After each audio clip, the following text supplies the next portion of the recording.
Je m'appelle Sophia Reynolds. J'ai 29 ans, et, jusqu'à cet été où tout a volé en éclats, je travaillais comme conseillère financière. J'étais employée dans une banque à Charlotte, en Caroline du Nord. Là-bas, les gens me confiaient leurs plans de retraite, leurs décisions hypothécaires, et ce genre de choix financiers qui façonnent toute une existence. J'étais douée pour aider des inconnus à protéger leurs biens. Je n'avais simplement jamais imaginé que je devrais faire la même chose contre ma propre famille. L'appel a duré moins de 2 minutes, avant que mon père ne dise qu'il devait raccrocher. Et, s'il avait raccroché correctement, cette histoire aurait connu un dénouement bien différent. Mais il ne l'a pas fait. Je tenais encore mon téléphone, quand j'ai de nouveau entendu sa voix. Elle semblait plus lointaine cette fois, désinvolte et tranchante, d'une manière que je n'avais jamais perçue aussi clairement auparavant. Puis, j'ai entendu la phrase qui a tout basculé. Il m'a traité de fardeau. Pas de fille, ni de personne qu'il aimait. Un fardeau. Je me tenais dans la cuisine de la maison que ma grand-mère m'avait léguée. Cette même maison que j'avais payée pour entretenir, et que j'avais ouverte à mes parents, car je croyais encore que l'amour pouvait se mériter par la patience, l'argent, et la loyauté. Pendant qu'ils étaient en Europe, dépensant plus librement qu'ils ne l'avaient jamais fait de toute leur vie, j'étais resté à la maison. Je gérais les factures, les formalités administratives, et les petits désastres silencieux qu'ils semblaient toujours me laisser sur les bras. Et, en un instant d'inattention de leur part, j'ai découvert que les sourires, la culpabilité, l'obligation familiale. Tout cela faisait partie de quelque chose de bien plus laid. Je n'ai pas crié. Je n'ai pas rappelé. Je ne les ai pas prévenus. Je suis restée extrêmement silencieuse. Et, au moment où ils sont rentrés d'Europe, souriant, traînant leurs valises jusqu'à la porte d'entrée, la clé ne rentrait plus dans la serrure. La maison était vide. Et tout ce que j'avais laissé derrière moi, c'était un simple mot. Avant de vous raconter exactement ce qu'ils ont entendu en réalisant ma disparition, dites-moi d'où vous me regardez en ce moment, et quelle heure il est chez vous. Car je veux vraiment voir jusqu'où cette histoire voyagera ce soir. Après avoir entendu mon père prononcer ce mot, je n'ai pas raccroché immédiatement. J'aimerais pouvoir vous dire que j'ai mis fin à l'appel avec dignité, mais ce ne fut pas le cas. Je suis resté là, dans la cuisine de ma grand-mère. Une de mes mains agrippait le plan de travail, avec une telle force que mes doigts en étaient douloureux. J'écoutais mes parents parler de moi, comme si je n'étais pas du tout leur fille. Comme si j'étais un investissement, qui n'avait pas été rentable assez vite. Ma mère a ri la première. C'était un rire doux, presque ennuyé. Ensuite, mon père a affirmé que la maison aurait dû leur revenir d'emblée. Selon lui, les parents devaient passer avant les enfants. Il a ajouté qu'on m'avait tout servi sur un plateau d'argent. Cela aurait pu être drôle, si ce n'était pas aussi cruel. Car, la vérité, c'est que je travaillais depuis l'âge de 16 ans. J'avais décroché des bourses d'études, bâti ma propre carrière, et payé la moindre facture liée à cette demeure, après le décès de ma grand-mère. Il parlait de moi, de la même façon dont on discute du point faible d'un contrat. Ma mère a déclaré que je cherchais toujours leur approbation. Ce qui signifiait, selon elle, qu'il serait facile de faire pression sur moi à leur retour. Mon père a renchéri en disant qu'il avait déjà pris des décisions, en partant du principe que cette bâtisse deviendrait la leur à terme. Puis, il a prononcé une phrase qui a glacé l'air autour de moi. Il a expliqué qu'il avait contracté des dettes par anticipation. Car, une fois que j'aurais ajouté leur nom sur le titre de propriété, ils seraient à l'abri pour le reste de leurs jours. Il a affirmé cela avec une confiance absolue. Comme si ce n'était pas un fantasme. Comme si mon avenir avait déjà été réaffecté à leur profit. C'est à cet instant précis que j'ai compris qu'il ne s'agissait pas seulement d'un sentiment de droit. C'était une stratégie. Un plan élaboré depuis bien longtemps. J'ai mis fin à l'appel. J'ai repassé chaque seconde de la conversation dans ma tête, puis je me suis assise dans un silence total. J'ai regardé autour de moi dans la cuisine, et, soudain, j'ai vu des détails que j'avais ignorés pendant 2 ans. Les affiches encadrées de ma mère avaient remplacé les œuvres d'art que j'affectionnais. Le fauteuil en cuir de mon père était devenu, je ne sais comment, la pièce maîtresse du salon. Leurs habitudes, leurs voix, et leurs opinions m'avaient repoussé vers les marges de ma propre maison. De manière si progressive, que je l'avais à peine remarqué jusqu'à cet instant. Lorsque ma grand-mère Rose m'a légué cette propriété à Charlotte, elle l'a fait pour une raison précise. Elle savait ce que cela signifierait pour moi, d'avoir une seule chose dans la vie, que personne ne pourrait m'arracher. Je me souviens encore de la façon dont son avocat a lu le testament. Je revois mes parents sourire un peu trop vite, jouant les soutiens indéfectibles, avant que la déception ne frappe leur regard. À l'époque, ils avaient prononcé les mots parfaits. Ils disaient que je le méritais, que grand-mère savait que j'en prendrais bien soin.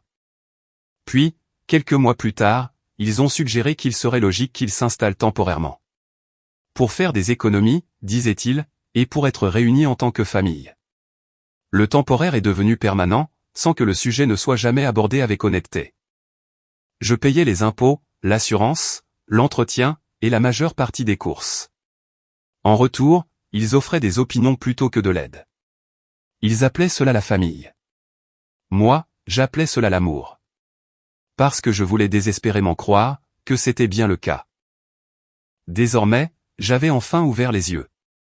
Cette nuit-là, je n'ai pas pleuré comme je l'aurais cru. Je me sentais blessé, certes. Mais, sous cette douleur, se trouvait quelque chose de plus froid et de plus solide. C'était de la lucidité. J'ai ouvert mon ordinateur portable sur l'îlot central, et j'ai commencé à dresser une liste. Le juridique, le financier, le personnel. Un plan de sortie. Si mon père pensait que mon mutisme me rendait faible, il allait bientôt découvrir à quoi ressemble le silence, lorsqu'il cesse de demander la permission. La première personne que j'ai appelée, le lendemain matin, fut une avocate nommée Andrea Cole. C'était une spécialiste en droit des successions et de la propriété immobilière, avec laquelle ma banque avait déjà collaboré. Je ne lui ai pas raconté la version dramatique de l'histoire. Je lui ai simplement donné les faits, car les faits résistent mieux que la douleur. La maison était à mon nom exclusif. Le titre de propriété était irréprochable, et le testament de ma grand-mère était explicite. Mes parents vivaient sur place avec mon autorisation. Ils ne payaient aucun loyer, et n'avaient aucun droit de propriété. Andrea m'a dit exactement ce que j'avais besoin d'entendre. Légalement, j'étais en droit de vendre la demeure. Ils ne pouvaient pas m'en empêcher, ni exiger une part des bénéfices de la transaction. Elle m'a conseillé de tout documenter, et de manipuler leurs affaires avec précaution. Mais la conclusion restait invariable, c'était mon bien. Entendre cela, de la part d'une personne sans aucune implication émotionnelle dans ma vie, a eu un effet majeur. Cela a littéralement balayé ma culpabilité. Ensuite, j'ai contacté Ethan Brox. C'était un agent immobilier en qui j'avais toute confiance, car il se spécialisait dans les ventes privées, pour des clients exigeant de la discrétion. Je lui ai expliqué que je voulais que la maison soit vendue rapidement, silencieusement, et proprement. Pas de panneaux dans la cour, pas de visite libre, pas de commérage. Il m'a prévenu que je devrais peut-être accepter une somme légèrement inférieure au prix fort du marché, si je privilégiais la rapidité. Cependant, le marché de Charlotte était toujours dynamique, et la demeure était magnifique. Les dernières estimations la situaient autour de 980 000 €, peut-être un peu plus, si l'on trouvait l'acheteur idéal. Je lui ai répondu que la vitesse primait sur mon ego. Dès ce jour-là, il a commencé à contacter des acheteurs préqualifiés. Puis, je me suis tourné vers le domaine que je maîtrisais mieux que quiconque, l'argent. J'ai ouvert de nouveaux comptes, dans une banque différente à Raleigh. J'y ai transféré mes liquidités, j'ai modifié l'intégralité de mes mots de passe, et j'ai gelé mon crédit. J'ai également mis mes documents en sécurité, et fait réexpédier mon courrier. Je n'étais pas paranoïaque. J'agissais intelligemment. Mon père avait passé des années à confondre accès et propriété. J'en avais fini de laisser les portes grandes ouvertes. J'ai déniché un appartement meublé, pour un séjour de courte durée à Raleigh. C'était suffisamment proche pour rebâtir ma vie, mais assez éloigné pour me permettre de respirer. J'ai acheté un nouveau téléphone, configuré une adresse électronique privée, et commencé à déménager discrètement mes affaires de cette maison. Le tout, avant que quiconque ne s'en aperçoive. La journée, je travaillais le plus normalement possible. La nuit, je faisais mes cartons. Chaque tiroir que j'ouvrais ressemblait à un chantier de fouilles. Il y avait des souvenirs de ma grand-mère partout. Ils étaient dissimulés entre les dégâts causés par mes parents, et les compromis que j'avais acceptés pour maintenir la paix. Ces recettes manuscrites, un gant de jardinage avec de la terre encore coincée dans la couture. Une vieille enveloppe, sur laquelle elle s'était notée un rappel, pour m'appeler après l'un de mes examens universitaires. J'ai retrouvé une carte, qu'elle m'avait offerte pour mon 26e anniversaire. C'était la dernière, avant sa disparition. À l'intérieur, elle avait écrit « Ne confonds jamais le fait d'être utile avec le fait d'être aimé ». À l'époque, j'avais cru que c'était l'un de ces sages dictons de grand-mère. Le genre de phrase que les gens conservent sur des cartes de vœux, pour s'en souvenir plus tard. Mais, debout dans cette maison, le rouleau de ruban adhésif autour du poignet, j'ai enfin compris.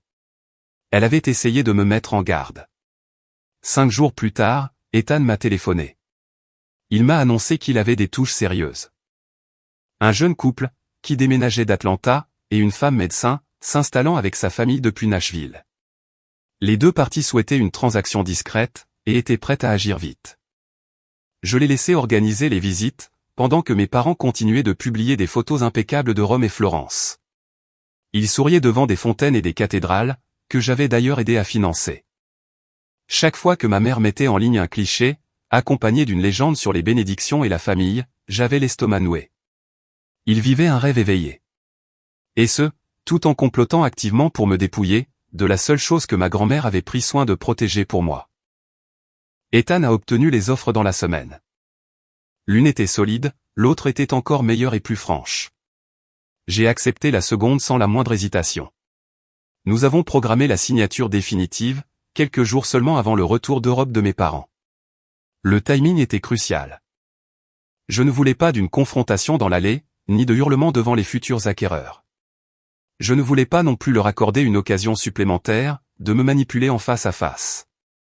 Mon souhait était que leur arrogance persiste, jusqu'à la seconde exacte où elle s'effondrerait. Pendant que la vente franchissait ses ultimes étapes, je me suis occupé de la partie qui me semblait cruelle, du moins jusqu'à ce que je me souvienne de ce qu'ils m'avaient réservé.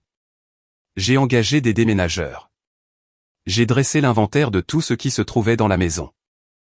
J'ai trié mes affaires, celles de ma grand-mère, et celles de mes parents, avec un soin frisant l'obsession.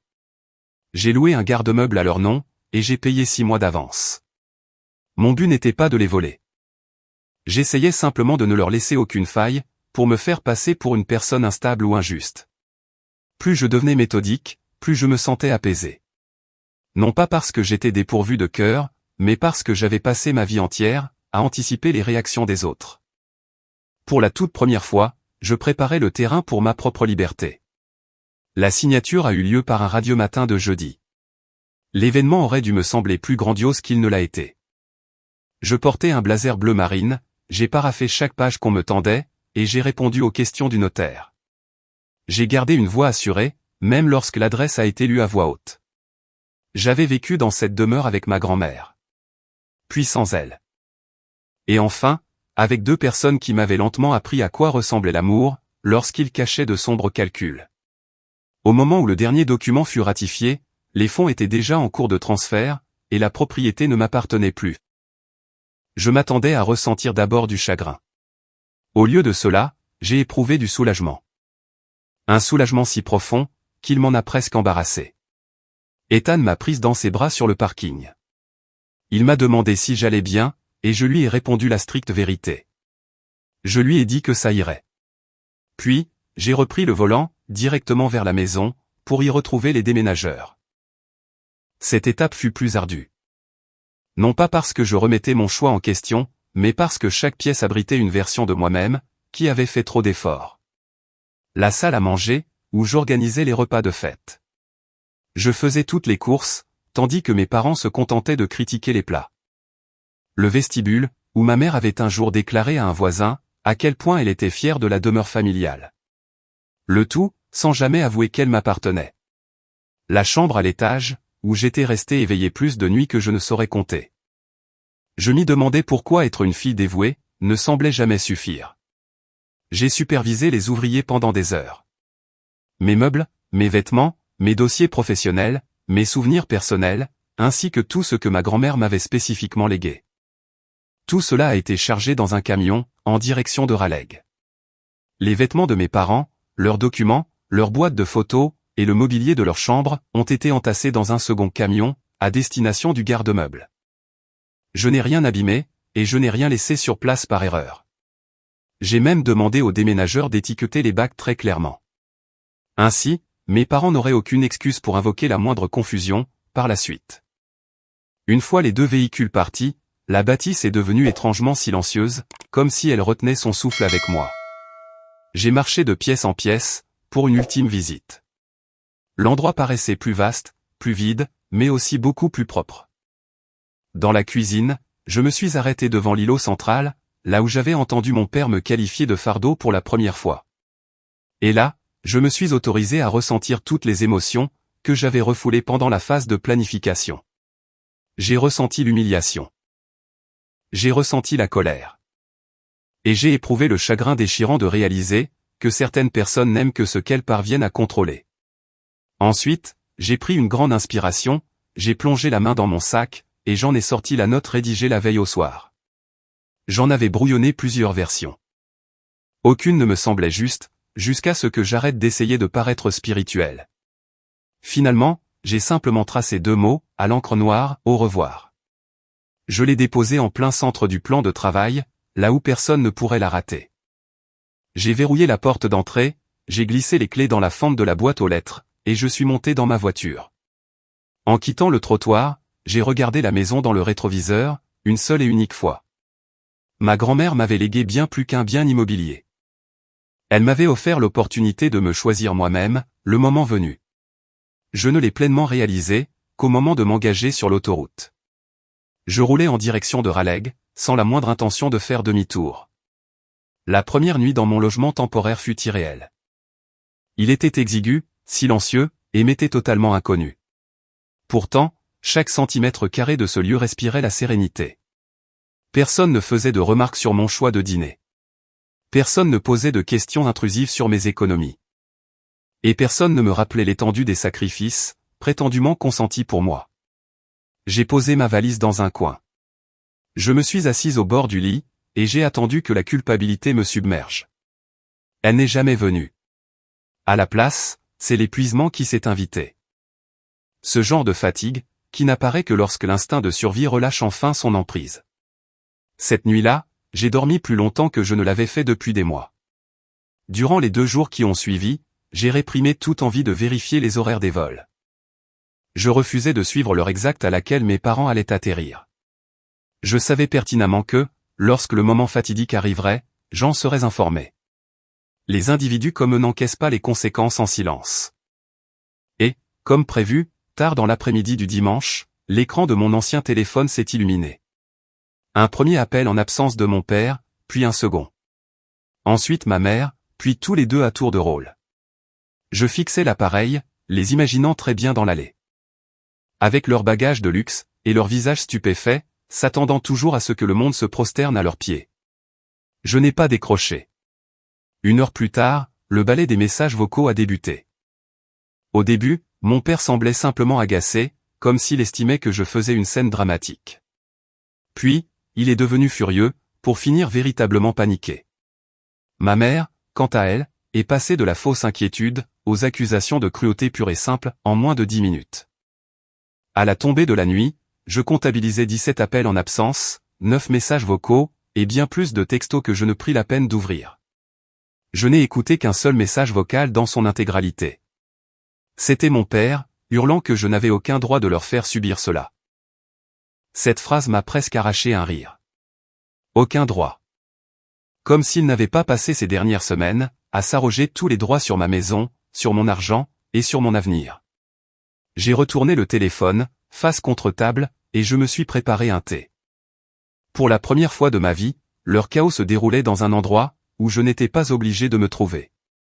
Le lendemain matin, la teneur des messages s'est assombrie. Mon père exigeait de connaître ma nouvelle adresse. Ma mère, de son côté, affirmait qu'ils étaient humiliés et laissés pour compte. Selon elle, les filles respectables n'abandonnaient jamais leur famille. Puis sont arrivées les menaces. Les avocats, la police, les tribunaux, le scandale public. Chaque message confirmait une seule et même chose. Ils croyaient encore que la peur suffirait à me faire rentrer dans le rang. Je n'ai répondu à aucune de ces attaques. Vers 10 heures ce matin-là, la directrice de mon agence bancaire m'a appelé. D'une voix prudente, elle m'a demandé s'il y avait quelque chose qu'elle devait savoir. Mes parents avaient débarqué à la banque, exigeant de me voir. Mon père avait prétendu que j'avais vendu la maison familiale dans l'illégalité, et que je lui avais volé sa retraite. Il avait d'ailleurs haussé le ton dans le hall d'accueil. Ma mère avait pleuré de façon si théâtrale, que les clients s'étaient mis à les dévisager. Le service de sécurité avait dû les escorter vers la sortie, avant que la situation ne dégénère davantage. J'ai présenté mes excuses à ma directrice pour ce dérangement, puis, je lui ai expliqué très calmement, que la demeure m'appartenait. La transaction était parfaitement légale, et je tenais tous les documents justificatifs à la disposition de la banque, si besoin. Elle m'a alors conseillé de prendre le temps nécessaire, et de ne pas m'inquiéter pour mon poste. Une fois l'appel terminé, je suis resté immobile 1 minute, laissant cette information faire son chemin. Mes parents avaient tenté de me ramener de force dans leur mise en scène psychodramatique, en menaçant ma carrière. Au lieu de cela, ils avaient simplement dévoilé leur vrai visage, à un tout nouveau groupe de personnes. Dès le 3e jour, les membres de la famille élargie ont commencé à se manifester. Certains s'inquiétaient sincèrement, tandis que d'autres cherchaient simplement à alimenter les commérages. Je me suis montré très laconique. J'ai expliqué aux personnes de confiance que la situation était légale, purement d'ordre privé, et qu'elle n'était plus sujette à discussion. J'ai conservé des captures d'écran, sauvegardé les messages vocaux, et j'ai transféré les menaces les plus agressives à Andrea. L'avocate m'a rassuré, m'assurant que je faisais exactement ce qu'il fallait. Puis, le 4e jour, j'ai reçu un SMS provenant d'un numéro inconnu. Le texte disait « Nous devons nous voir en face à face, comme des adultes ». Cette formulation m'a immédiatement indiqué qu'il s'agissait de mon père, bien avant qu'il ne s'identifie à la ligne suivante. Il souhaitait me rencontrer dans un café, au centre-ville de Charlotte. Il a ajouté que si je refusais, il continuerait à se pointer à mon travail, jusqu'à ce que je cesse de me cacher. J'ai lu ce message 3 fois de suite. Et là, j'ai réalisé une chose fondamentale. Il pensait toujours qu'il s'agissait d'un rapport de force, pour me ramener à mon ancien comportement de soumission. Il croyait fermement que s'il poussait le bouchon assez loin, je finirais par céder. J'ai donc accepté cette entrevue, mais en imposant mes propres conditions. J'ai sélectionné un établissement très fréquenté, en plein milieu de la journée, et je m'y suis rendu avec 15 minutes de retard de façon totalement délibérée. En entrant, je les ai repérés au premier coup d'œil. Mon père, David Reynolds, paraissait plus vieux qu'1 mois auparavant. Non pas fragile, mais plutôt diminué. Comme si on l'avait délesté de ses certitudes, pour ne lui laisser que de l'amertume. Ma mère, Laura Reynolds, arborait cette même posture impeccable, qu'elle affichait toujours en public. Cependant, ses traits étaient tirés et marqués par la fatigue. Jamais ils ne m'avaient paru aussi étrangers. Arrivé à leur table, je suis resté debout une petite seconde. Mon père m'a ordonné de m'asseoir, comme s'il tenait encore les rênes de mon existence. Je me suis assise, uniquement parce que j'en avais envie, et non pour obéir à son injonction. Il a démarré les hostilités, avant même que j'aie pu retirer mon manteau. Il voulait savoir où j'habitais, où se trouvaient leurs affaires, et ce qui m'avait pris d'agir de la sorte. Il m'a demandé si j'avais seulement conscience de l'humiliation terrible qu'il subissait depuis quelques jours. Je l'ai laissé se vider de son venin. Une fois qu'il s'est tu, je lui ai posé une unique question. Pensiez-vous réellement que je n'avais rien entendu de ce que vous disiez? Un silence pesant s'est installé à la table. Ma mère l'a d'abord regardé lui, et non moi. Cette simple réaction me disait tout ce que j'avais besoin de savoir. Mon père a tenté une pirouette rapide. Il m'a soutenu que, quoi que je pense avoir entendu, tout avait été sorti de son contexte. Il a prétendu qu'ils étaient stressés et fatigués. Souffrant apparemment du décalage horaire, avant même d'avoir pris leur vol retour. Ma mère est intervenue, arguant que les membres d'une famille disent très souvent des choses qui dépassent leurs pensées. J'ai écouté ces piètres excuses, sans ciller. Puis, j'ai posé mon smartphone sur la table, et j'ai appuyé sur le bouton de lecture. Je n'avais pas eu besoin d'enregistrer l'intégralité de leur échange. Je n'ai diffusé que l'extrait crucial. La voix de mon père, déclarant que j'étais un fardeau. Celle de ma mère, assurant que je serais aisément manipulable, puisque je quémandais toujours leur approbation. Et enfin mon père, affirmant que la maison finirait inévitablement par leur revenir. Le volume sonore était faible. Mais, dans le silence glacial qui nous séparait, cela a résonné comme un coup de tonnerre. Ma mère est devenue livide. Le visage de mon père a viré au rouge cramoisi, au point que j'ai cru, l'espace d'un instant, qu'il allait vider les lieux. Il a craché que les avoir enregistrés à leur insu constituait une trahison répugnante. C'est à ce moment précis que j'ai su qu'il n'y avait plus rien à sauver entre nous. Les gens qui éprouvent de réels remords se confondent en excuses. Les gens qui se font prendre la main dans le sac jouent les offensés. Il s'est penché en avant, en martelant que des parents étaient en droit d'attendre un soutien inconditionnel. Et ce, après s'être investis corps et âme, pour élever leur progéniture. Et voilà, la vérité éclatait à nouveau. En plein espace public, là où il lui était impossible de se rétracter.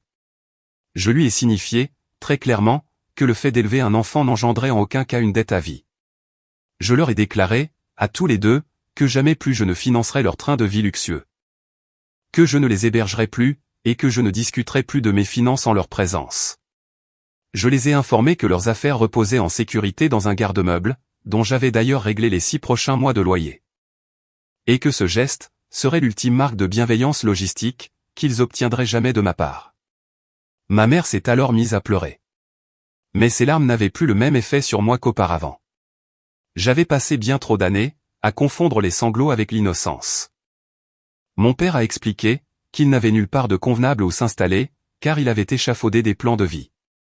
Des projets entièrement basés sur la conviction que la demeure serait sienne à terme. Il a formulé la chose comme si cette explication plaidait en sa faveur. Cela n'a fait que confirmer mes soupçons. Il avait joué à la roulette avec un avenir qui ne lui avait jamais appartenu. Je me suis levé pour partir, et c'est à ce moment-là que le masque est tombé de manière définitive. Il m'a qualifié d'être égoïste, d'une froideur extrême, et d'une ingratitude rare. Puis, pour couronner le tout, avec une amertume si brutale qu'elle m'en a presque choqué, il a hurlé que j'avais détruit son existence. Je l'ai regardé, et je lui ai répondu, non. C'est toi qui as construit ta vie, autour d'un bien qui ne t'a jamais appartenu. Sur ce, j'ai tourné les talons et je suis sorti. Je pensais sincèrement que cette entrevue marquerait la fin de l'histoire. J'avais tort. Les conséquences arrivent rarement tout en même temps. Elles frappent plutôt par vagues successives. Et pour mon père, chaque déferlante fut plus dévastatrice que la précédente. Andrea lui a envoyé une mise en demeure officielle, après qu'il eut laissé 2 nouveaux messages vocaux, où il menaçait d'attaquer la vente en justice. Cette lettre d'avocat ne l'a pas empêché de persister. Mais, elle l'a forcé à cesser de prétendre qu'il disposait d'un quelconque recours juridique. 2 avocats différents l'ont éconduit sans ménagement, dès qu'ils ont consulté l'historique du titre de propriété et le testament. La maison avait toujours été mienne. La vente était parfaitement valide, et les fonds m'appartenaient de plein droit. Fin de la discussion. Mais, alors que ses illusions juridiques s'effondraient, la réalité de sa situation financière le rattrapait brutalement. Mon père ne s'était pas contenté de rêver tout au lors de son séjour européen. Il avait concrétisé ses fantasmes d'enrichissement. J'ai appris, par l'intermédiaire d'un cousin, qu'il avait emprunté de l'argent sur tout ce qu'il pouvait gager, dans les mois précédant son voyage. Il avait contracté un prêt personnel. Il avait accumulé les dettes, allant jusqu'à refinancer son véhicule. Et ce, parce qu'il était intimement persuadé qu'il n'était plus qu'à quelques mois de mettre la main sur une propriété, d'une valeur frôlant le 1 million d'euros. Il avait dépensé sans compter, tel un homme dans l'attente imminente d'un gros chèque. Lorsque le pactole s'est évaporé, l'endettement, lui, est resté. Ma mère a commencé par le blâmer en privé, puis de façon beaucoup plus ouverte. D'après les échos de la famille, elle ignorait le montant astronomique de ses emprunts. Bien que je soupçonne fortement qu'elle en savait déjà bien assez. Quoi qu'il en soit, leur mariage a rapidement basculé. Passant d'une complicité pleine de suffisance, à un ressentiment mutuel et tenace. Puis vinrent les répercussions publiques. Il s'avère que mon père ne s'était pas uniquement donné en spectacle à mon agence bancaire. Une semaine après notre confrontation au café, il a débarqué au garde-meuble. Furieux de constater que le box de stockage était plus exigu qu'il ne l'avait espéré, il a copieusement hurlé sur le gérant, devant de nombreux témoins.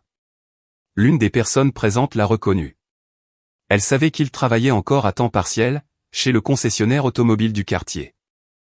Une autre cliente s'est avérée être la tante d'une collègue de son équipe de vente. Les petites communautés ont ce don particulier, de faire le lien entre les événements, beaucoup plus vite qu'on ne l'imagine. Les ragots se sont propagés. Pas toujours avec exactitude, certes, mais dans son cas, la précision des faits n'était pas le cœur du problème. C'était son comportement intolérable qui posait souci. Lorsqu'il est retourné au travail, les employés en savaient déjà suffisamment pour chuchoter dans son dos. Un mois plus tard, il a également perdu cet emploi. Officiellement, on lui a parlé d'une restructuration des effectifs et de manquement au professionnalisme. Officieusement, tout le monde avait compris le message. Un vendeur vieillissant, enchaînant les crises de nerfs publics, à propos de sa fille, d'argent, et d'une maison qui ne lui avait jamais appartenu, ne reflétait pas vraiment l'image de marque que la concession souhaitait véhiculer. La perte de cet emploi fut brutale pour lui. Mais la perte de l'image qu'il avait de lui-même fut bien pire. Mon père pouvait supporter le stress, à la seule condition de se sentir supérieur aux autres. Ce qu'il ne pouvait en aucun cas tolérer, c'était d'être démasqué, et perçu comme un homme faible, imprudent, et financièrement dépendant de cette même fille, qu'il avait qualifiée de fardeau. Une fois les rentrées d'argent taries, il est devenu impossible de conserver la voiture. Il s'en est séparé. Ensuite, ils ont dû quitter l'hôtel de séjour prolongé, où ils logeaient temporairement depuis leur retour d'Europe. Ils ont emménagé dans un appartement exigu en périphérie de la ville. Exactement le genre d'endroit sur lequel, autrefois, mon père adorait faire des blagues moqueuses. Ma mère, qui se pavanait autrefois chez les autres, distribuant des remarques condescendantes sur la décoration et le standing, se retrouvait désormais avec des voisins qui se disputaient, de manière si bruyante que tout l'immeuble en profitait. Je le sais de source sûre. Car une femme, de l'ancienne paroisse de ma grand-mère, à qui je n'avais pas adressé la parole depuis plus d'1 an, m'a téléphoné un dimanche.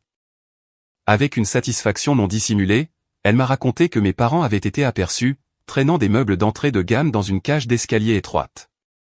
Je n'ai réclamé aucun détail. Je n'en avais que faire.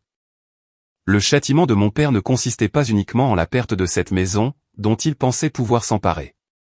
Sa véritable punition fut d'être contraint de vivre avec sa propre vérité, sans aucune belle histoire derrière laquelle se cacher. Il m'avait traité de fille faible, car j'espérais toujours son approbation. Mais en fin de compte, ce n'est pas moi qui avais bâti tout un avenir, sur des manipulations et de l'argent emprunté. Je n'étais pas celle qui suppliait la réalité de s'adapter, après qu'elle m'ait violemment claqué la porte au nez. Ce qu'il y a de plus étrange dans cette affaire, c'est le peu de triomphe que j'ai ressenti une fois l'orage passé. J'ai éprouvé une certaine satisfaction, je l'avoue. Particulièrement les jours où un nouveau message vocal atterrissait sur mon répondeur, m'accusant d'être sans cœur. Comme si cette énième accusation n'était pas la preuve irréfutable qu'il ne comprenait toujours rien à la situation. Cependant, le sentiment dominant était celui de la distance. Une véritable distanciation émotionnelle. À chaque fois qu'il explosait de rage, ou que ma mère tentait une approche plus mielleuse, en me demandant si nous étions vraiment obligés d'en arriver à de telles extrémités, j'y entendais toujours le même refrain sous-jacent. Ils étaient encore intimement persuadés que mon unique rôle sur Terre consistait à leur faciliter la vie. Je n'ai jamais daigné leur répondre. Le silence avait accompli en 1 mois, ce que des années d'explication n'avaient jamais pu résoudre. J'ai canalisé toute mon énergie dans mon nouvel emploi à Raleigh, dans une thérapie salvatrice, et dans la création de nouvelles routines, qui n'appartenaient qu'à moi. Je faisais mes courses sans la moindre once de culpabilité. Je passais enfin des nuits complètes. Et, surtout, j'ai appris ce que l'on ressent, lorsqu'on prend des décisions qui ne sont pas dictées par la peur de la réaction d'autrui. Aux alentours de Thanksgiving, ma mère m'a fait parvenir un message, qui a bien failli me faire vaciller. Non pas parce qu'il suintait la sincérité, mais parce qu'il était habilement rédigé. Elle y expliquait que les familles se déchirent et se réconcilient en permanence, et que l'orgueil avait déjà causé suffisamment de dégâts. Elle ajoutait que mon père souffrait de dépression, que leur appartement était un véritable placard. Elle concédait même qu'ils avaient commis des erreurs, tout en me rappelant que je restais leur fille quoi qu'il arrive. Puis, dans le tout dernier paragraphe, elle m'a demandé si j'envisagerais de les aider, en avançant la caution pour un logement plus décent. D'autant plus que je disposais de moyens largement suffisants, depuis la vente de la maison. C'est à ce moment précis, que la moindre once de tendresse qu'il me restait pour eux, s'est définitivement évanouie. Même au bord du précipice, ils tentaient encore de jeter un pont vers mon portefeuille. J'ai supprimé le message, et je suis sorti marcher. L'air était glacial, le ciel était gris, et, pour la toute première fois depuis des mois, j'ai souri sans avoir besoin de me forcer. Mon père avait un jour cru que mon silence le protégerait éternellement. Il pensait que je continuerais à tout encaisser sans broncher. Au lieu de cela, mon silence est devenu l'arme fatale, qui lui a coûté la moindre illusion sur laquelle il avait fondé son avenir. 1 an plus tard, je résidais dans une charmante maison de ville à Raleigh, dotée d'armoires de cuisine immaculées. J'y avais entassé un peu trop de plantes d'intérieur, et je m'y accordais parfois une pause, juste pour savourer consciemment la quiétude des lieux. J'avais décroché une promotion à la banque. Non pas parce que mes déboires personnels m'avaient rendu plus forte, à la manière d'un scénario de film hollywoodien. Mais tout simplement, parce que je réfléchissais enfin avec une grande lucidité en permanence. Je ne gaspillais plus mon énergie, en la divisant entre ma vie professionnelle, et la gestion émotionnelle épuisante, inhérente à la cohabitation avec des parents manipulateurs. La clarté d'esprit est un atout majeur pour faire carrière. Tout comme le fait d'avoir un bon sommeil. Et de ne plus se laisser vampiriser, par des individus qui confondent le libre accès à vos ressources avec de l'amour. Chemin faisant, mon histoire personnelle a commencé à orienter mon approche professionnelle dans une toute nouvelle direction. Je me suis mise à remarquer le nombre de jeunes clients, et plus particulièrement de jeunes femmes, qui abordaient leurs décisions financières avec un poids invisible. Une pression familiale sourde, qu'ils n'arrivaient pas tout à fait à identifier. Des parents exigeant d'être ajoutés en tant que cotitulaires sur des comptes bancaires. Des conjoints les incitant fortement à se porter garant pour des contrats nébuleux. Ou encore des proches, qui déguisaient leurs besoins de contrôle sous le masque de l'intimité. Je reconnaissais cette lueur de détresse dans leurs yeux, car je l'avais moi-même affichée pendant de si nombreuses années. Fort de ce constat, j'ai soumis une idée à la directrice de mon agence, et j'ai commencé à animer des séminaires en soirée, totalement gratuits. Je les ai intitulés Limites financières et pression familiale. J'ai veillé à conserver un discours purement pragmatique, sans verser dans le sensationnalisme. Nous y abordions des sujets essentiels, les droits de propriété, l'endettement, la création d'un fonds d'urgence, et les dangers du co-emprunt. Nous discutions également de sécurité numérique, et de la différence fondamentale entre dépanner un proche ponctuellement, et devenir purement et simplement son assurance retraite. Mais, la véritable leçon qui sous-tendait toutes ces thématiques, était en réalité beaucoup plus simple. Un amour qui est conditionné par l'accès à votre compte en banque, à votre logement, ou qui se nourrit de vos peurs, n'a absolument rien d'un amour sain. Un jeudi soir, à l'issue d'un de ces séminaires, une jeune femme est restée en retrait, pendant que la salle se vidait. Elle avait probablement 23 ou 24 ans. Elle se tenait près de la table des rafraîchissements, triturant nerveusement la manche de son pull, jusqu'à ce que je m'approche pour lui demander si elle allait bien. Elle s'est effondrée en larmes presque instantanément. Pas de grands cris, juste ces pleurs silencieux, qui surviennent lorsqu'on a refoulé une douloureuse vérité pendant trop longtemps. Elle m'a confié que ses parents exigeaient d'elle, qu'elle souscrive un prêt en son nom propre, afin de sauver l'entreprise familiale de la faillite. Face à ces hésitations légitimes, il n'avait pas hésité à la traiter d'égoïste. Elle a ajouté qu'elle les aimait profondément. Elle ignorait totalement comment leur opposer un refus catégorique, sans avoir l'impression d'être une fille indigne. Je l'ai écoutée avec la plus grande attention, puis je lui ai livré le conseil, que j'aurais tant aimé recevoir des années auparavant. Se protéger soi-même n'est en rien une preuve de cruauté. Poser des limites n'est pas une punition. C'est simplement de la communication pure et dure.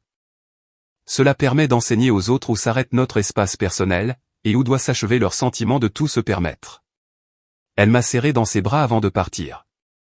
Et, une fois la porte refermée derrière elle, je suis resté pensive pendant une bonne minute. J'ai repensé à ma grand-mère.